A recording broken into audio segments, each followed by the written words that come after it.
Si les grenouilles ont une mouche, les mouches sont rares. Les mouches sont précieuses. Mais si les grenouilles attrapent plus de mouches, les mouches deviennent communes. Les mouches ne sont plus aussi précieuses. C'est la base de l'offre et de la demande. Économie des grenouilles. Mais attends, il y a encore plus. Inflation tirée par la demande. Si les grenouilles demandent plus de mouches, mais que la population de mouches reste la même, le prix des mouches augmente car elles sont plus rares. Toutes les grenouilles veulent des mouches, mais il n'y en a pas assez pour tout le monde. Alors les mouches deviennent chères. Les grenouilles doivent donner plus de nénuphars pour une seule mouche. Les grenouilles sont tristes, mais les mouches sont contentes. Enfin, pas vraiment car elles se font manger, mais tu vois ce que je veux dire. Inflation par les coûts. Si la demande de mouches reste la même, mais que les mouches deviennent plus difficiles à attraper, peut-être que la météo est mauvaise, peut-être que des pesticides tuent certaines mouches, peut-être que les mouches apprennent à voler plus vite et à mieux se cacher. Alors, les éleveurs de mouches doivent travailler plus dur pour les attraper. Les fermiers grenouilles dépensent plus d'énergie, plus de temps et plus de nénuphars pour obtenir la même quantité de mouches. Alors, ils augmentent le prix des mouches pour couvrir les coûts supplémentaires. Inflation des coûts de production. Les grenouilles achètent des mouches. Les grenouilles mangent des mouches. La vie est belle. Les grenouilles racontent à leurs amis grenouilles le magasin de mouches.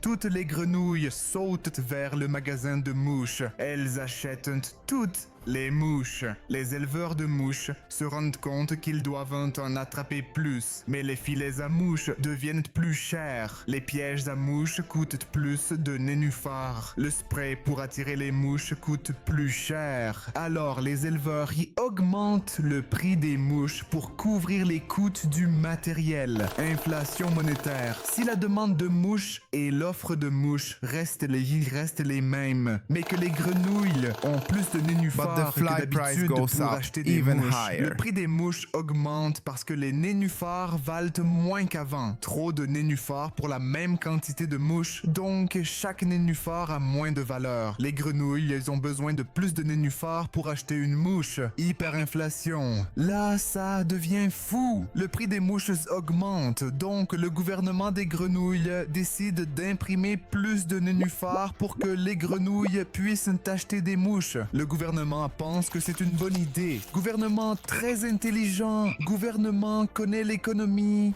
Pas vraiment. Alors les grenouilles achètent plus de mouches avec les nouveaux nénuphars. Mais le prix des mouches augmente encore pour suivre la demande. Parce que plus de nénuphars dans l'étang signifie que chaque nénuphar vaut moins. Donc le gouvernement imprime encore plus de nénuphars. Mais le prix monte encore. Donc le gouvernement imprime encore plus de nénuphars. Mais le prix continue d'augmenter. C'est devenu ridicule. Le gouvernement continue d'imprimer des nénuphars. Et le prix des mouches continue de grimper. Les grenouilles sont furieuses. Elles bondissent de rage. Littéralement, les grenouilles protestent dans les temps. Elles brandissent des pancartes disant « Basse les prix des mouches ».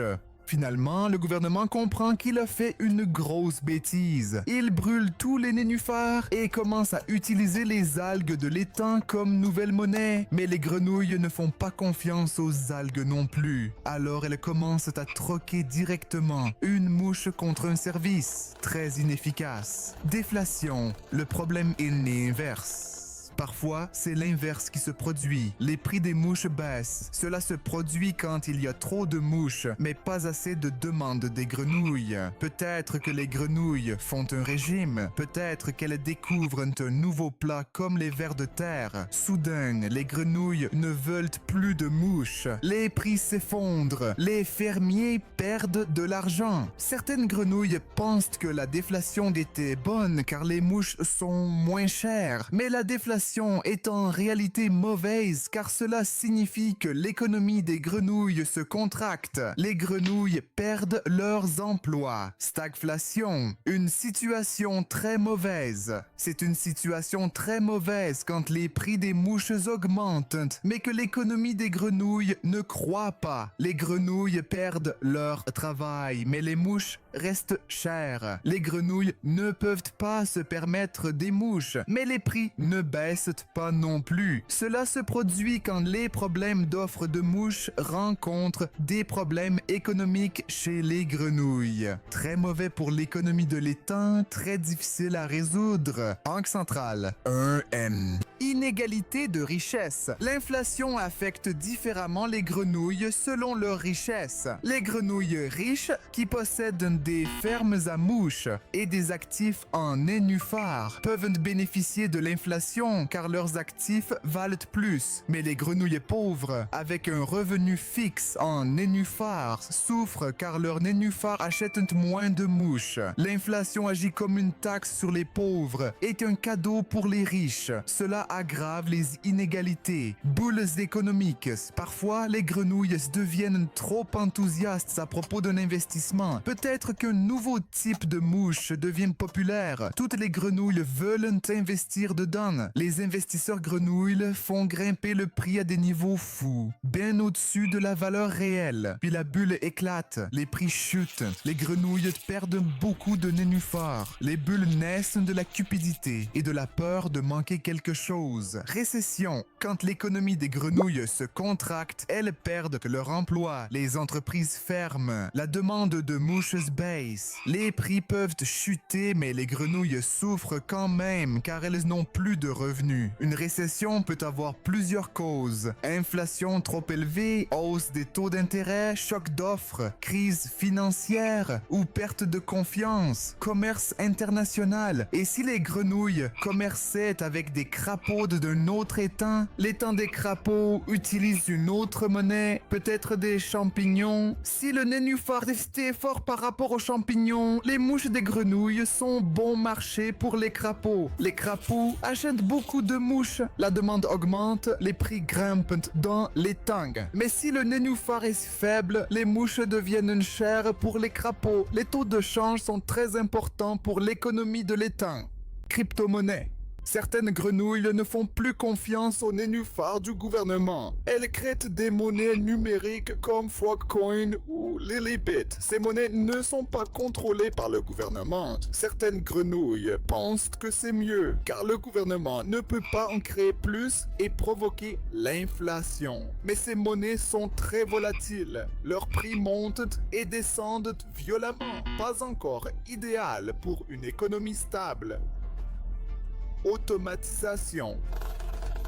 Et si des grenouilles robots étaient inventées pour attraper les mouches mieux que les vraies grenouilles? Les robots n'ont pas besoin de salaire en nénuphar. Ils travaillent 24, 7 chez 7 et attrapent plus de mouches. Les mouches deviennent moins chères, mais les vraies grenouilles perdent leur travail. C'est le chômage technologique. Les grenouilles doivent se reconvertir. Grosse perturbation économique. La vue d'ensemble, ce n'était que le début de l'économie des grenouilles. Il y a encore beaucoup à apprendre. L'offre et la demande sont partout. Les signaux de prix sont partout.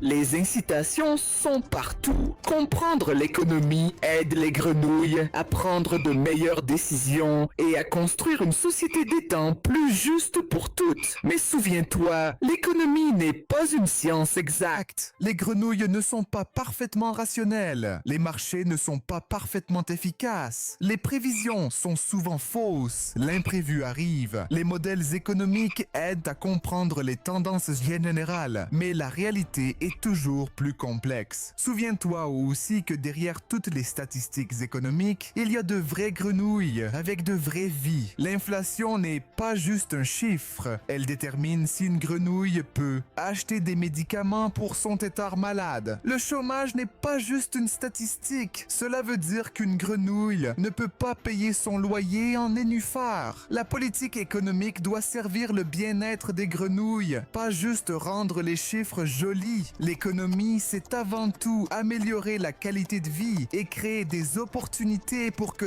toutes les grenouilles s'épanouissent dans la société de l'étang. Abonne-toi à la chaîne d'économie des grenouilles pour plus de sagesse financière amphibienne.